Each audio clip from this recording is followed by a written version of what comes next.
PUBG விளையாடிட்டு அசிங்கமாக கத்திக்கிட்டு உட்காந்துட்டு இருக்காரு. நான் அழுதுட்டு அவரை கூப்பிட்றேன்னா அவருக்கு வேறு வேலை இருக்காது. இல்லைங்க என்ஐசியில் இருக்கான் அப்படின்னு சொன்னேன். என்ஐசியூனா அப்போ ஏதோ என் குழந்தைக்கு ஆயிருக்கு. என்ன ஆயிருக்குன்னா ஜெய்சன் ஒன்றே சொன்னால், வணக்கம், என் பேர் மோனிகா, நான் கொடுங்கியூர்லேருந்து வரேன். எனக்கு திருமணமாகி 2 குழந்தைங்க இருக்குது. பெரிய பையனுக்கு வந்து 5.5 வயசு ஆகுது, சின்ன பையனுக்கு 2.5 வயசு ஆகுது.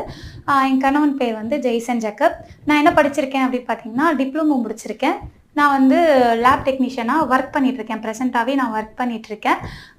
என்னோடய ஆம்பிஷன்னா, நான் நல்ல என் ஃபீல்டில் வந்து நான் ஒரு வெல் எக்ஸ்பீரியன்ஸ் பர்சனாக இருக்கணும், சீனியர் டெக்னீஷியன் ஆகணும் அப்படின்னு சொல்லி தான் என்னோடய ஆம்பிஷன்ஸ்.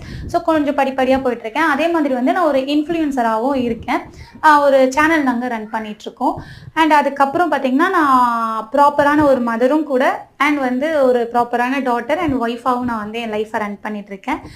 நான் வந்து காதல் திருமணம் தான் பண்ணேன். என் கணவர் பேர் வந்து ஜெய்சன் ஜேக்கப். நாங்கள் காதல் பண்ணது வந்து 2017 மார்ச்சில் தான் நாங்கள் ஃபஸ்ட் டைம் மீட் பண்ணுவோம். March 26 எங்கள் அக்காவோட மேரேஜில் தான் நான் வந்து அவரை ஃபஸ்ட் டைம் நான் மீட் பண்ணுறேன்.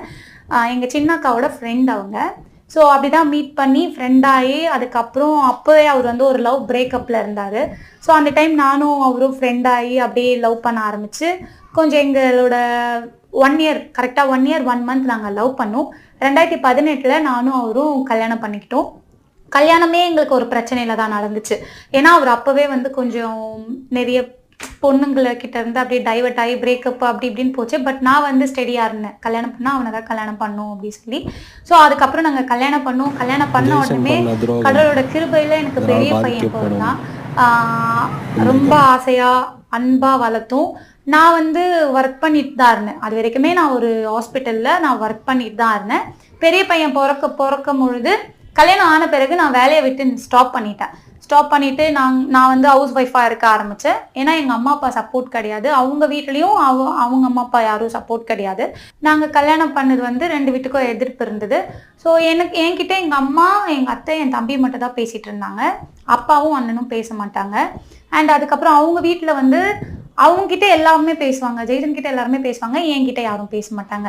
ஸோ எதனால அகைன்ஸ்ட் அப்படின்னு பார்த்தீங்கன்னா, இவர் வந்து அதான் நடுவில் நிறைய நாங்கள் லவ் பண்ணும்போது நிறைய ப்ராப்ளம் ஃபேஸ் பண்ணோம். என்னன்னா, இவர் அடிக்கடிக்கு பிரேக்கப் 3 மாதம் பேசுவார், அதுக்கப்புறம் பிரேக்கப் பண்ணிவிட்டு வேற ஒரு பொண்ணு கூட போயிடுவார். திருப்பி அந்த பொண்ணுங்க போர் அடிச்சிச்சுன்னா திருப்பி என்கிட்டே வந்து அந்த மாதிரிலாம் நிறைய விஷயம் நடந்துச்சு. பஞ்சாயத்து பண்ணோம், நிறைய அந்த மாதிரிலாம் பண்ணனால எங்கள் வீட்டில் வந்து வேண்டாம், அந்த பையன் இந்த மாதிரி பண்ணிகிட்டே இருக்கான், கல்யாணம் ஆனாலும் இந்த மாதிரி பிரச்சனை வரும் அப்படின்னு சொன்னாங்க. அவங்க வீட்டு சைடில் என்ன சொன்னாங்கன்னா, நாங்கள் வந்து வெல் செட்டில் ஃபேமிலி கிடையாது, நாங்கள் இருக்கிற ஏரியாவை வச்சு என்னை வந்து ப்ளேம் பண்ணாங்க, என்னோட கேஸ்ட்டை வச்சு ப்ளேம் பண்ணாங்க.